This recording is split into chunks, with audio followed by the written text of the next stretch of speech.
नमस्कार, आप देख रहे हैं आर्या न्यूज और मैं हूं आपके साथ अनाया शर्मा। चलिए शुरुआत करते हैं बुलेटिन की खास और अहम खबरों के साथ।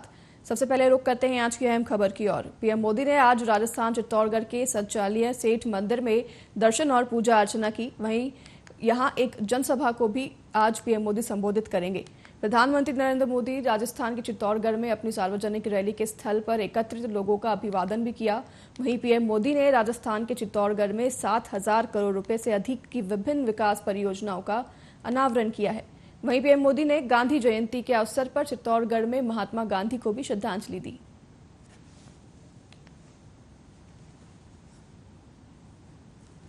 स्वागत है, बहनों द्वारा स्वागत है, स्वागत है भाई, स्वागत। और आप सभी से संकल्प जहां से। तो वहीं प्रधानमंत्री नरेंद्र मोदी ने चित्तौड़गढ़ में जनसभा को संबोधित करते हुए कहा कि सीएम अशोक गहलोत को पता है कि कांग्रेस की विदाई की उल्टी गिनती शुरू हो गई है। खुद गहलोत जी को भरोसा है कि वो जा रहे हैं और इसलिए उन्होंने पहले ही भाजपा को बधाई दे दी है। उनकी गुजारिश है कि राजस्थान में भाजपा की सरकार बनने के बाद उनकी योजनाएं बंद न की जाएं। मैं सार्वजनिक रूप से स्वीकार करने के लिए गहलोत जी को धन्यवाद देना चाहता हूं कि राजस्थान में भाजपा सत्ता में आएगी। सुनाते हैं आपको उनका पूरा बयान। सोते जागते बैठते उठते मुख्यमंत्री की कुर्सी बचाने में लगे थे और आधी कांग्रेस उनकी कुर्सी गिराने में जुटी थी। जनता को अपने हाल पर छोड़कर ये लोग आपसी लड़ाई में ही व्यस्त रहे, हिसाब चुकता करने में लगे। अपने बेटों को सेट कैसे करना, इसलिए दूसरे के बेटों को कैसे उखाड़ देना। लेकिन इन सब के बावजूद एक विषय को लेकर कांग्रेस में हमेशा मिली भगत रही, हमेशा सहमति रही। कांग्रेस ने राजस्थान को लूटने में कोई कमी नहीं छोड़ी। हर गरीब को पक्की छत देगा, पक्का घर देगा। अब तक 4 करोड़ घर बना दिए हैं और जिनका बाकी रहा है काम चालू है और आपका घर भी बनेगा, ये मोदी की गारंटी है। आपके गांव में ऐसा कोई भी गरीब परिवार हो जिसका पक्की छत नहीं है, उसको जाके बता देना मोदी आया था, सावलिया सेठ के चरणों में बैठ करके बोल के गया है कि तेरा भी पक्का घर बन जाएगा। मोदी ने राजस्थान के लाखों परिवारों को पाइप से पानी पहुंचाने की गारंटी भी दी है। और मोदी आज गारंटी देता है ऐसा नहीं। जब मैं गुजरात का मुख्यमंत्री था, नर्मदा का पानी राजस्थान को देना था। आज हिंदुस्तान में देखिए, एक राज्य दूसरे राज्य को पानी देना मना करता है, 2-2 राज्यों के बीच में लड़ाई होती है। राजस्थान की जनता का संदेश कांग्रेस के नेताओं तक भी पहुंच चुका है। यहां मुख्यमंत्री गहलोत जी को भी पता है कि कांग्रेस सरकार की विदाई का काउंटडाउन शुरू हो चुका है। और आपने सुना होगा, इसका मेरे पास सबूत है।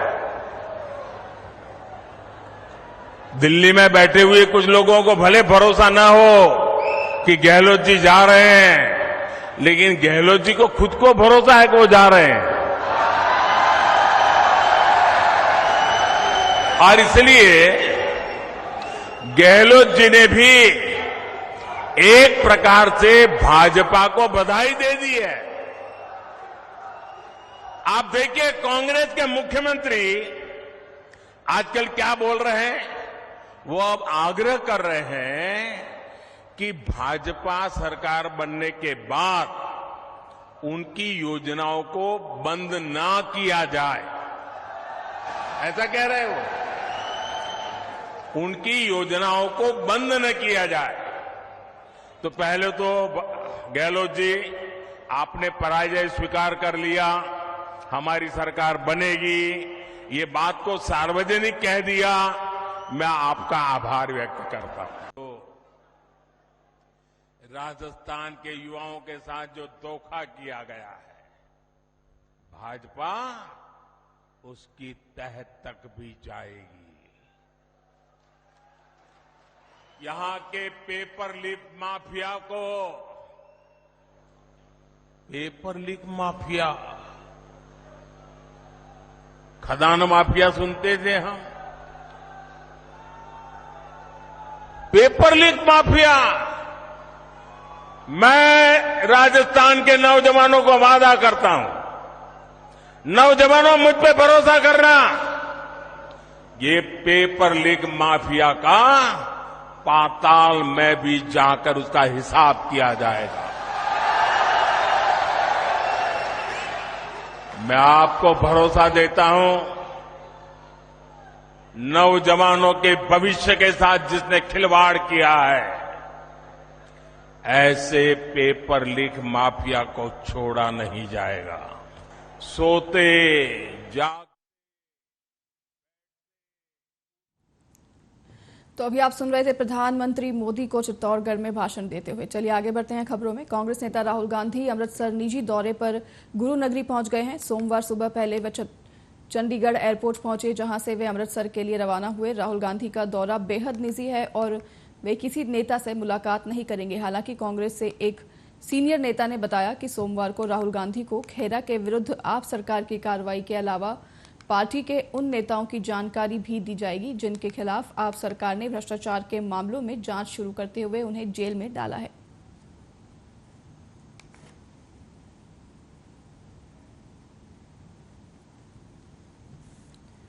भाजपा के राज्यसभा सांसद और पूर्व उप मुख्यमंत्री सुशील मोदी ने दावा किया था कि जेडीयू टूटने की कगार पर है। लोकसभा चुनाव से पहले नीतीश की पार्टी जेडीयू का राजद में विलय हो जाएगा या फिर अस्तित्व ही खत्म हो जाएगा।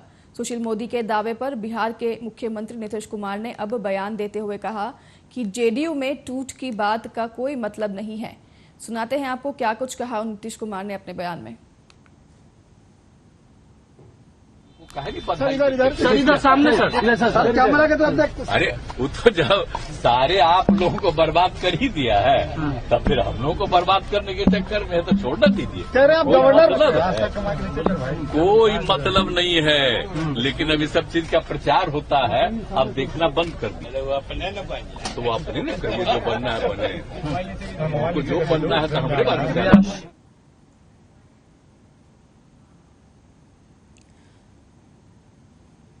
उत्तर प्रदेश के देवरिया जिले में जमीन विवाद को लेकर पुरानी रंजिश में 6 लोगों की हत्या कर दी गई है। हत्या के इस बड़ी घटना को लेकर पूरे इलाके में हड़कंप मच गया है। वहीं जानकारी के मुताबिक देवरिया जिले के रुद्रपुर के निकट फतेहपुर गांव में पुरानी रंजिश को लेकर 6 लोगों की हत्या कर दी गई थी। घटना को लेकर पूरा इलाके में हड़कंप मचा है। वहीं इलाके में भारी पुलिस बल तैनात है। दरअसल घटना सोमवार की सुबह करीब 7 बजे की बताई जा रही है। कहा जा रहा है कि सुबह सुबह दोनों पक्षों के बीच विवाद शुरू हुआ और विवाद इस कदर बढ़ गया कि ताबड़तोड़ गोलियां चलने लगी। गोली लगने से कई लोगों की मौत की खबर सामने आई है। वहीं मौके पर पुलिस मौजूद है और घटना के बाद गांव में तनाव बढ़ गया है और अफरा तफरी का माहौल है। आपको बता दें कि घटना पर सीएम योगी आदित्यनाथ ने संवेदना व्यक्त की है और गहरा दुख जताया है। सीएम ने इस बारे में ट्वीट भी किया है।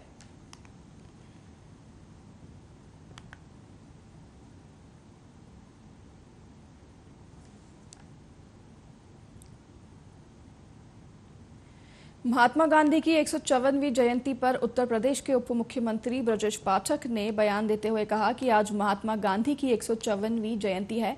हम पूरे प्रदेश की ओर से बापू को श्रद्धांजलि अर्पित करते हैं। बापू ने स्वच्छता, सत्य और अहिंसा की जो अलख जलाई थी, उसे प्रधानमंत्री नरेंद्र मोदी ने आगे बढ़ाने का काम किया है।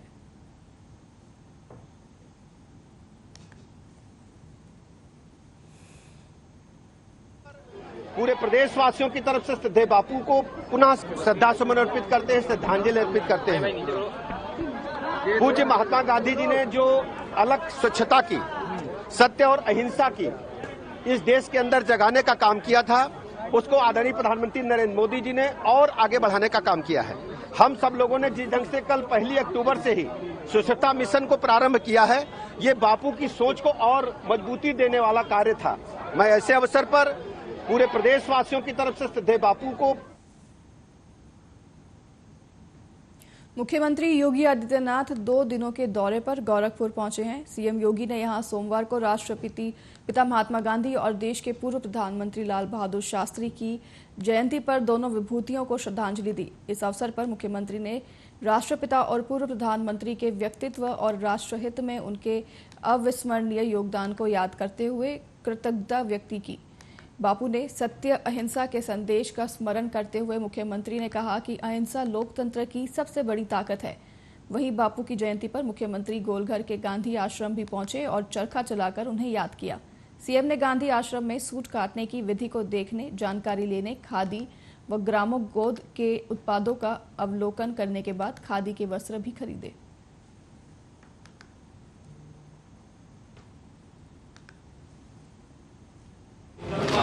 फोटो बन जाएगा, वहीं साथ में फोटो बन जाएगा। पूरे देश वासियों को अहिंसा का जो मार्ग दिखाया था,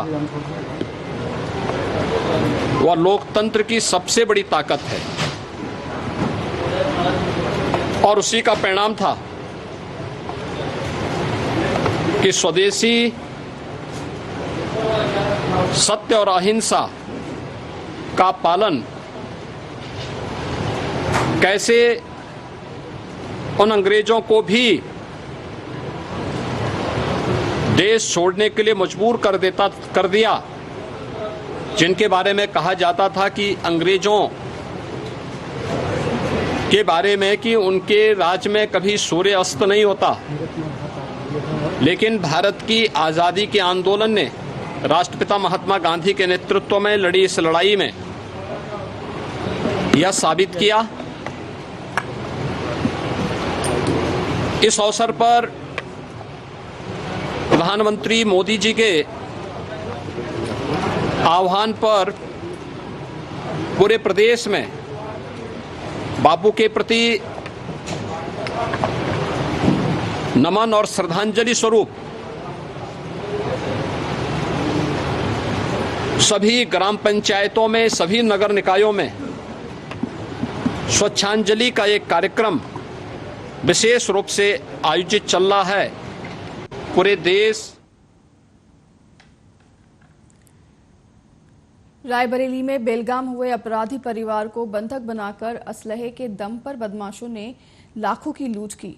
पूरा मामला लालगंज कोतवाली क्षेत्र के मुबारकपुर गांव का है, जहां देर रात 2 बदमाशों ने सड़क के किनारे बने एक घर को निशाना बनाया और छत के रास्ते से दोनों चोर घर के अंदर घुस गए और घर में सो रही मां को उठाया और अलमारी में रखा सोने चांदी का सामान व नकदी सहित लेकर भागने लगे। तभी बगल में सो रही बेटी जाग गई और वह जैसे ही चिल्लाने की कोशिश की तो बदमाशों ने बेटी को कट्टा लगा दिया और कहा कि अगर चिल्लाओगी तो गोली मार देंगे।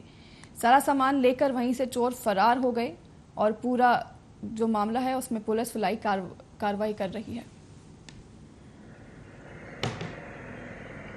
रात में 3:30 बजे करीब 2 आदमी हमारे घर पे घुस आए। वो हमारी ड्रा से सारा सामान, जेवर, कैश, दुकान से बैलेंस वो लेके चले गए।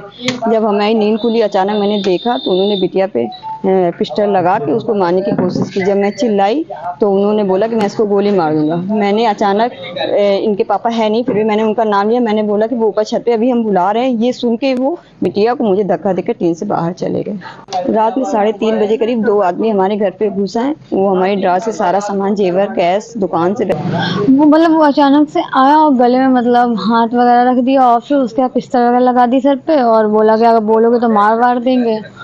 फिर उसके बाद फिर मम्मी ने दरवाजा वगैरह खोला तो बाबा वो बंद कर रहे थे। फिर उसके बाद मम्मी ने आवाज दी तो वो भाग गए। वो अचानक से।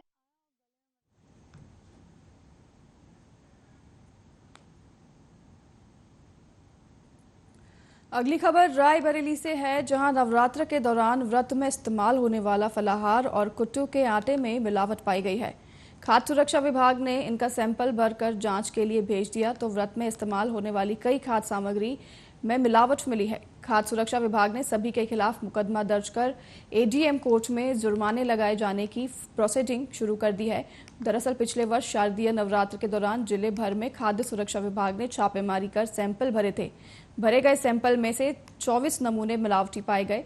इन 24 में से भी 3 नमूने वह हैं जो नवरात्र में व्रत के दौरान खाए जाते हैं। इनमें कट्टू का आटा, सिंघाड़े का आटा और अन्य फलाहार शामिल है। खाद्य सुरक्षा विभाग ने सभी 24 नमूनों से जुड़े प्रतिष्ठानों के खिलाफ मुकदमा दर्ज कर जुर्माना लगाए जाने के लिए एसडीएम कोर्ट में मामले भेजे जाने की तैयारी शुरू कर दी है।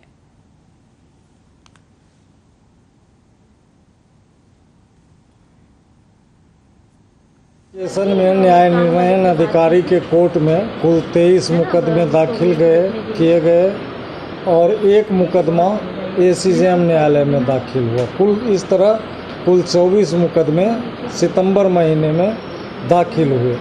ये सितंबर महीने में दाखिल होने वाले जो मुकदमे हैं, इसके नमूने रफली पिछले साल त्योहारों के सीजन में अक्टूबर एवं नवंबर में लिए गए थे, जिसमें साबूदाना तेल या व्रत में प्रयोग किए जाने वाले फलाहार सामग्री, ड्राई फ्रूट्स, ये सब।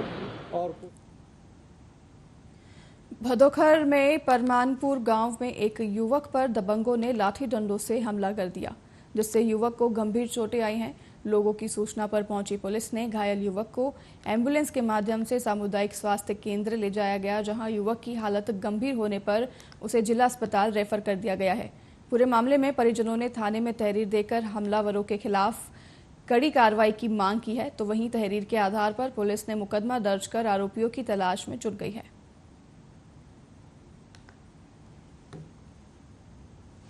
ये मूड डिस्ट्रिक्ट हॉस्पिटल है अभी। डॉक्टर साहब, एक मारपीट का मामला है। हाँ, फिरदौस एक पेशेंट है थाना भदोकर के पास से, मारपीट का केस है। उसका यहाँ फर्स्ट एड करके एडमिट किया गया है। सीएससी बेला से रेफर है। क्या स्थिति है? हाँ, स्थिति क्या है उसकी? हाँ, चोटिल था, काफ़ी चोटें थी उसके, सर पे भी थी, हाथ पे भी थी। उत्तर प्रदेश के दुकन्हा गांव में भट्टे में चौकीदार की देर रात लोहे की रॉड से पीट कर हत्या कर दी गई है।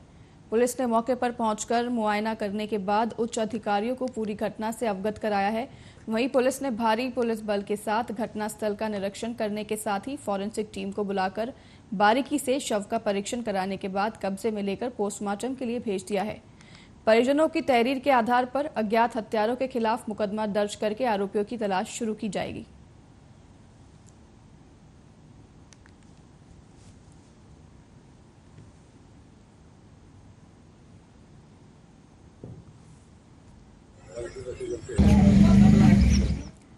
कानपुर देहात में युवाओं और ग्रामीणों में खेल के प्रति प्रतिभा निखारने और क्रिकेट के प्रति रुचि बढ़ाने को लेकर शहरी क्षेत्र से लेकर ग्रामीण इलाकों तक विभिन्न प्रतियोगिताओं का आयोजन किया जा रहा है।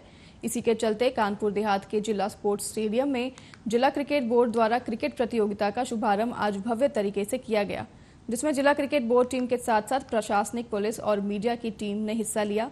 वहीं प्रतियोगिता का शुभारंभ जिला क्रिकेट बोर्ड की टीम और पुलिस विभाग की टीमों के साथ हुए मैच से हुआ, जिसमें जिला क्रिकेट बोर्ड की टीम ने पुलिस टीम को 5 विकेट से हराकर जीत हासिल की। वहीं दूसरा मुकाबला प्रशासन और मीडिया के टीम के बीच हुआ। दोनों टीमों ने काफी अच्छा और रोचक प्रदर्शन मैदान में दिखाया।